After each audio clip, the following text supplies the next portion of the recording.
Jaz sem Aleksandra spoznala že nekaj časa nazaj in takrat sem se odločila za NLP. Poj sem imela neke pauze, pa mi je skozi nekaj manjkalo. Potem je bilo treba iti na hipnozo. Okay, in poj sem pri 5TR-u zraven, zdaj tudi že kar nekaj generacij in zdaj tukaj še za coachati. Tako da ja, ko smo enkrat ta družina Aleksandrova, mislim, da ostanemo. Ker če nismo tam, nam nekaj fali. Tista pozitivnost, tista energija, tisto druženje, tista povezanost. No, povezanost v tem, da vemo, da lahko razrešimo vse izzive, ki jih imamo, pa da vemo, da lahko naredimo tisti korak ven iz svoje cone udobja in da naredimo to po svoje. Da se po svojemu lastnemu ritmu prilagodimo in gremo po svoje tisto, kar je treba jeti. Tako da hvala vsej ekipi, hvala vsem, pa hvala vsem vam sošolkam, sošolcem.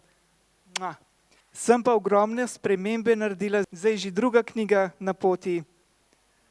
Predavati sem začela, tako da hvala.